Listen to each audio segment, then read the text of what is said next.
Bulletin की शुरुआत करते हैं। राम मंदिर को निशाना बनाने की साजिश का बड़ा खुलासा हुआ है। एनआईए और एटीएस की टीम ने संदिग्ध आतंकी को गिरफ्तार किया। कर्नाटक के दावणगेरे से संदिग्ध आतंकी को दबोचा गया है।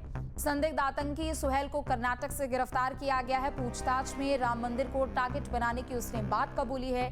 संदिग्ध व्हाट्सएप ग्रुप और हथियारों की तस्वीरें भी बरामद हुई है। सहारनपुर के गंगोह थाना क्षेत्र के लखनौती गांव का पूरा मामला है। बता दें कि पूछताछ में अयोध्या हमले की साजिश का खुलासा हुआ। मोबाइल से मिले पाकिस्तानी नंबर और संदिग्ध चैट कर्नाटक में छिपकर संदिग्ध आतंकी सुहेल रह रहा था। सहारनपुर कनेक्शन की भी पड़ताल में अब एजेंसियां जुट चुकी है। तो ये बड़ी खबर आपको बता दें, जहां राम मंदिर के खिलाफ यहां पर जो साजिश रची जा रही थी उसका खुलासा एनआईए और एटीएस की टीम ने मिलकर किया है।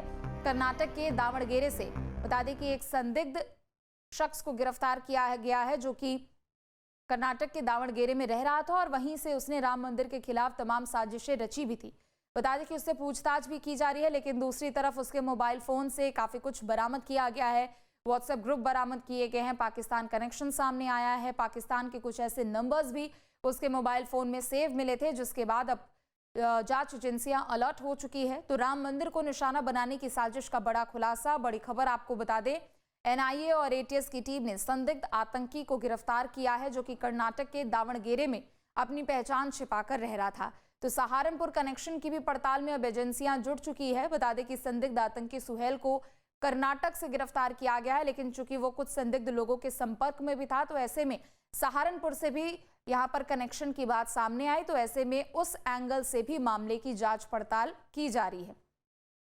आलोक जुड़ चुके हैं इस खबर पर और भी अधिक जानकारी के लिए। आलोक, देखिए, एक संदिग्ध को कर्नाटक के दावणगेरे से गिरफ्तार किया गया है, लेकिन पिछले कुछ महीनों की अगर पूरे ट्रैक रिकॉर्ड को देखते हैं, सहारनपुर ऐसे संदिग्धों का एक सेफ प्लेस बनता जा रहा है जहां से बड़ी कार्रवाई तो हो रही है, लेकिन वो लोग पहचान छिपाकर संदिग्ध तौर पर रह रहे हैं और काफी कुछ आपत्तिजनक सामग्रियां भी बरामद हो रही है।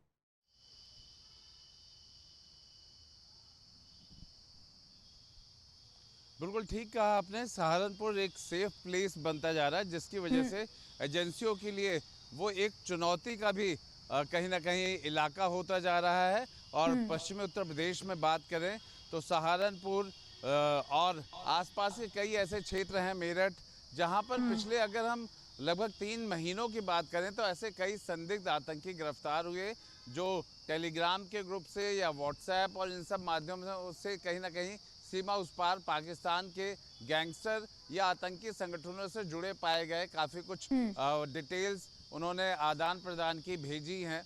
और अब जिस तरह से कर्नाटक से एनआईए और एटीएस ने अरेस्ट किया है और ख़ासतौर पे अयोध्या मंदिर को निशाना बनाए जाने के बाद, बम से उड़ाने के बाद, बेहद अपने आप में गंभीर है, क्योंकि कहीं ना कहीं अयोध्या जब से बना है उसको लेकर के एक खतरा मंडराता रहता है और समय समय पे वहाँ पे सिक्योरिटी को भी ब्रीफ किया जाता रहता है, या यूं कहा जाए सिक्योरिटी भी बेहतर की जाती रहती है। लेकिन जिस तरीके का खतरा हम देख रहे हैं कर्नाटक के उस आतंकी से, जिसका रिश्ता न सिर्फ पाकिस्तान की तरफ दिखाई पड़ रहा है बल्कि सहारनपुर से भी फिर एक रिश्ता बनता दिखाई पड़ रहा है।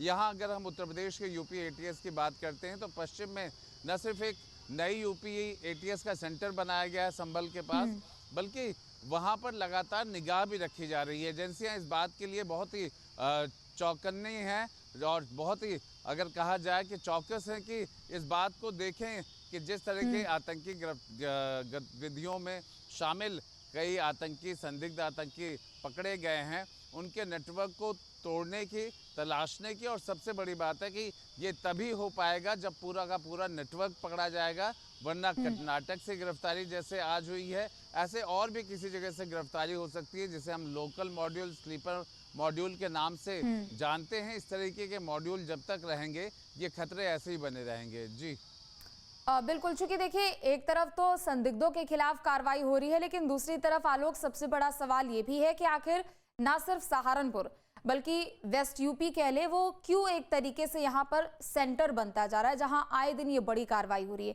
चाहे वो गलत तरीके से दंगा भड़काने की बात हो या फिर कुछ ऐसी विवादित चीजें मिलने की बात हो, चाहे हम अलग अलग अगर कार्रवाइयों को भी देखते हैं, लगातार सुरक्षा एजेंसियां अलर्ट पर है, लेकिन पश्चिमी उत्तर प्रदेश में इतनी बड़ी संख्या में इस रैकेट का एक तरीके से फैलना और दूसरी तरफ एजेंसियां जो है वो उनके लिए एक चुनौती भी बन रही है। हालांकि सेंटर्स यहां पर बनाए गए हैं ताकि सीधे तौर पर नजर रखी जाए।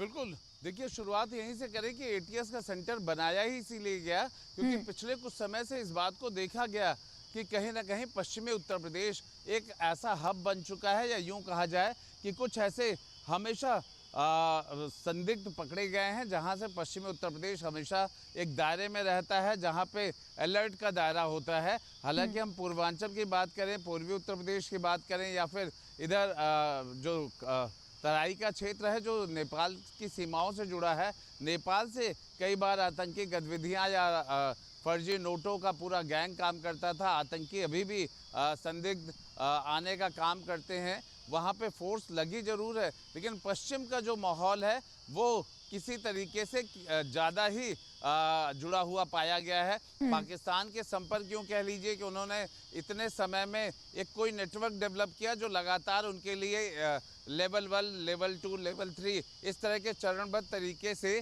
सदस्य बनाए गए हैं, या फिर किसी अलग अलग ग्रुप और समूह में रह करके वो काम कर रहे हैं। तो जो चीज बहुत लंबे समय से चल रहा है उसे मिटाने के लिए भी बिल्कुल मंशा चाहे कोई भी हो, लेकिन सुरक्षा एजेंसियों की तत्परता की वजह से उन सभी मंसूबों को नाकाम करने का भी काम किया जा रहा है।